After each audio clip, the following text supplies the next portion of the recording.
4 years ago, my family and I were living in a suburban area of Atlanta in an HOA regulated subdivision.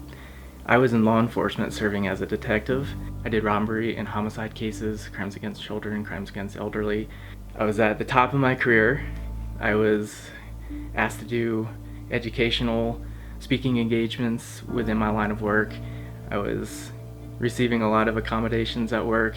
Things were going really well. The first several years of my job was exceptionally rewarding. It was a wonderful experience. I had the opportunity to help a lot of people. I made a lot of positive change, and I derived a lot of personal satisfaction and self-actualization from those experiences. And things started to change a little, becoming a father. When we had our son, Oh, I know it. hey buddy. He's filming you. He's cute. Camera's over here. Oh no. It's okay. Sounds like a little lamb. Meh. A lot of my drive, a lot of my what I derived so much pleasure from was being with my family. I wanted to be home with my son. I wanted to spend more time with my wife. And there were a lot of times at the police department, being on call, having to work overnight shifts, called out in the middle of the night to work homicides, rape cases. These were important things that our society obviously needs to have addressed. But I started to resent it a little, that it was taking me away from my son, my family.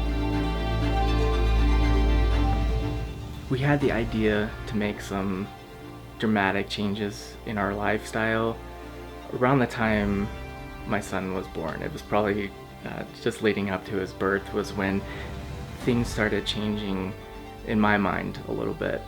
I realized that I needed to take more responsibility for our family's food security, the quality of our food. This was something, becoming a new father, it was just this drive in me that I had to be more responsible. I had to be more prepared to take care of my son coming into the world. My wife and I both agreed we did not want to be raising a family in Atlanta. We wanted to leave Atlanta. We didn't know where, but we just knew that we had to get out of the city. We wanted to have a place where we could start producing some of our own food for ourselves, whether that was just having much more space for vegetable production or being able to raise some of our own animals. And at the time, I wasn't really familiar with the concept of a homestead. But I had this vision in my head of food production in some capacity, so I did what most people would do in that situation, and I started researching. I turned to the internet, and I started buying books and listening to podcasts. Over time, discovering this vast array of information, I came across this concept called permaculture. What I found permaculture to be, my observation was, it's this design science. It's the system of critical thinking and analyzing in a radically different way than I had ever had before in any kind of conventional systems. And it was applying a design science, a methodology of thinking to life design, designing systems of sustainability for food production, for income, for happiness. I submitted a 3-week notice of resignation at the police department, and on my last day, it was a terrible feeling. I had a lot of uncertainty, a lot of doubt. I had to go to the storage room where there was a technician who checks in and out all equipment. And I had to tender my badge, my identification, my firearm, my sidearm, that had been on me every day of my life for the last 10 years. It was that badge, and what it represented was a large part of who I was, whether I wanted to admit that or not. But it was my identity for a long time, and surrendering that and signing the paperwork that had my employment status as terminated was kind of an eerie feeling. After a tremendous amount of research and some traveling and checking out different areas, my wife and I came to the conclusion that settling in North Idaho was the best situation for us, and it's where we wanted to raise a family. And my wife was able to keep her job and work remotely with the condition of some travel, while I would stay home and establish a homesteading business and homeschool our son. What's it like to have your dad home all the time? Well, I help him. I'm very happy when my dad is home. I love him and I help him.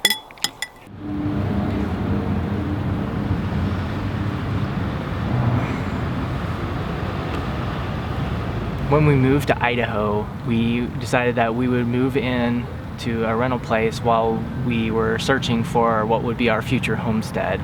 We didn't want to just be trying to buy real estate from across the country, so we thought we'd get here first and then find where we were going. We had a lot of excitement. We were really excited moving here. I was also just dealing with my resignation at the police department and feeling I was leaving a big part of myself behind me.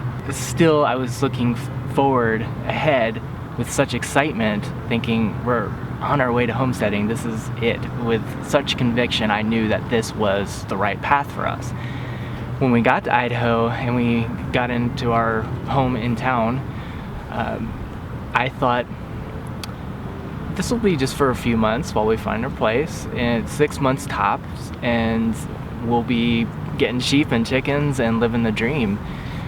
And the dream did not become reality.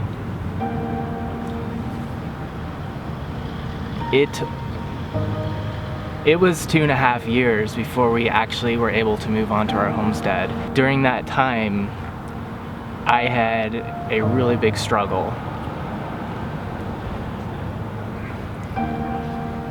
I struggled with finding my purpose. I had left everything behind. I had left my identity, my job, my career that I had received so much self-actualization from, to come to Idaho to homestead, but there was no homestead. I started doubt. I started questioning whether I had made the right decision. I was trying to find a way to do something more than just be a stay-at-home dad at that point. I had obviously no livestock to tend or to start any gardens. I was doing nothing but just being a stay-at-home dad. And I tried to start several part-time jobs to give myself some sort of meaning, and none of them really came to fruition. I was doing videography as a hobby when I was at the police department, and I tried turning that into a professional job while we were waiting to get on the homestead. And though I was able to get some traction there, it was never enough to have any meaningful income from or sense of accomplishment or satisfaction. I was embarrassed. I went from being a big shot detective in the city to being home with my son, and while that is what I wanted so badly, I wanted to be home with him and spend time with him, I guess as a culture, as a culture, we're I guess kind of programmed to, the males are we're kind of programmed. We need to be out providing for our family. We need to be productive, and I felt so unproductive. I was embarrassed when people would ask me, well, what do you do? And I would I'd start answering that question about what I used to do, because I was embarrassed to tell them what I do.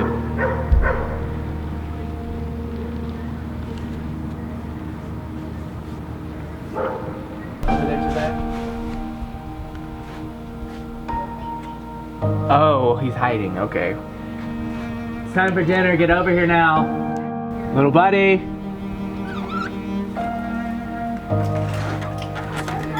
We were on the standard American diet my whole childhood and adult life. My wife and I, neither of us were really adept at cooking. We did a lot of macaroni and cheese and pasta boiling and a few chicken dishes, but nothing extravagant.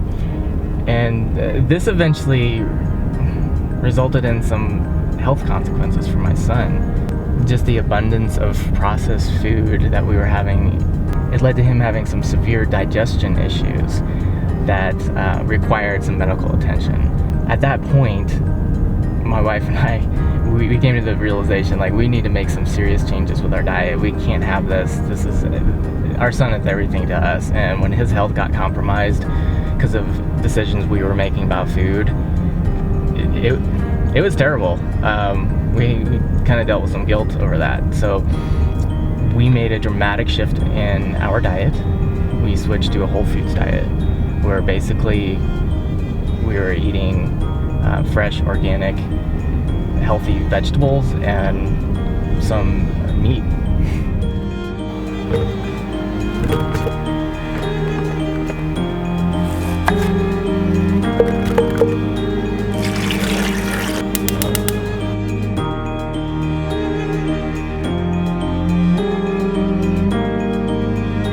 Thank you.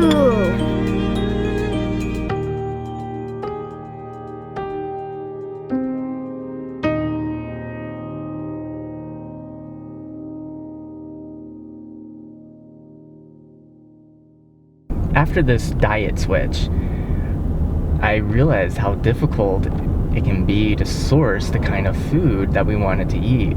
We were looking for locally grown, healthy, organic food. At the time, we were living in town in a subdivision, and we weren't able to produce that for ourselves in our situation. So this really lit a fire under me. I was on this path toward developing our homestead. We knew that's the direction we wanted to go, but what fueled the fire, what made me realize I can't let this go. It would be so much easier just to, go to the grocery and buy our food there and, live an easier life that way. But I wasn't able to get the healthy food that we needed to get in order to, prevent having future medical problems. There was only one way I could do it, and that was to do it myself. We had to make our own food. It was literally 2 weeks before we were moving on to the homestead. I was working on a project for the 10-hour homestead through Abundant Permaculture, Justin Rhodes project. I was helping doing some video editing. I was on the telephone with Justin, and we were discussing the success with his YouTube channel, and he gave me what later became known as the 30-day challenge. He said, Dan, I think you need to start a YouTube channel, and if you do it every day for 30 days, I'm going to help you out. I'll let my viewers know about your channel, but you got to do it every day for 30 days. And my response was, well, we are 2 weeks away from moving on to the homestead, so moving day will be day one. This was absolutely terrifying, mainly because I had a very, very private life, largely due to my role in law enforcement. For personal privacy, security reasons, for the security of my family, I had no online presence whatsoever. I didn't even have a Facebook page. I went out of my way for a long time to maintain this level of privacy in my life.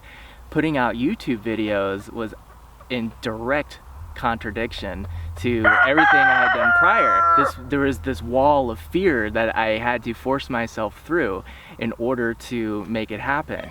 My choices were I can A, not take the challenge, not do YouTube, and everything kind of stays the same. Sure, I'll move on to my homestead and that's fine. Or B, I can take the challenge, do something radically different in my life, have the opportunity to have really great experiences and be involved in a wonderful homesteading online community and embrace my fear and evolve, grow. It's not enough just to do a good job raising the animals. The animal has to be harvested appropriately, respectfully, and the greatest honor that can be served is preparing it, cooking it properly in the kitchen. This triumvirate of food production is what's known as the agrarian renaissance, and that is the next evolution in my journey in homesteading, taking it to an all new level, harvesting my own food on the homestead and preparing it in a manner that honors the food and delivering it to my family, giving them the food that was the catalyst for this entire journey to begin with.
Moving into our second season of homesteading, things have been going excellent.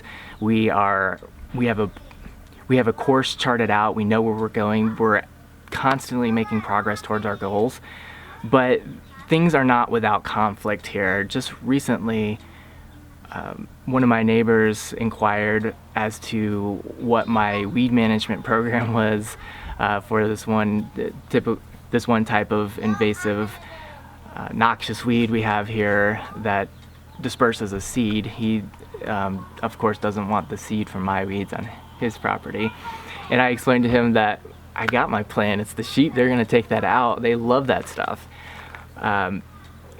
He didn't have a whole lot of confidence in that explanation, and he really wanted to come over and start spraying on our property. And I told him that we did not need that. We didn't want to have that happen, and he insisted a bit that he spray just at least on the outside of our fence, still on our property, but outside of our perimeter fence. And again, that would be a violation on how I want to manage this land. It would be an ethical violation for me to use the herbicides on our land. So to resolve the conflict, I told him that I would keep it down by mowing it.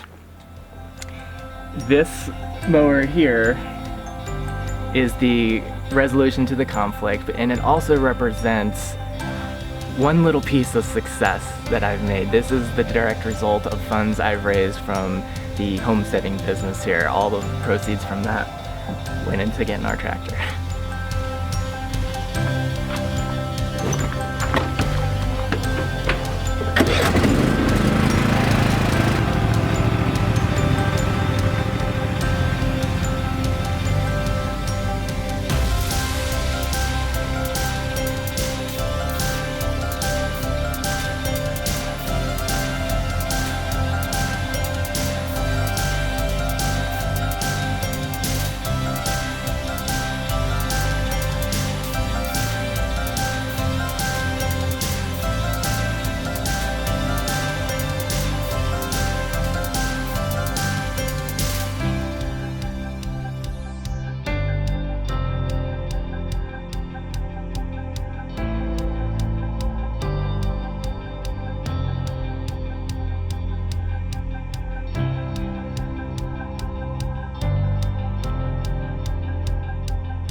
I hope you guys enjoyed that video as much as I do. Hope you enjoyed Dan as much as I do.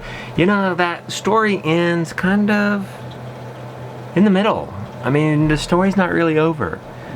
He's had a glimpse of success there, getting the mower with the proceeds of his homesteading business, of creating YouTube videos, of creating content and teaching others what he's learning and documenting his life.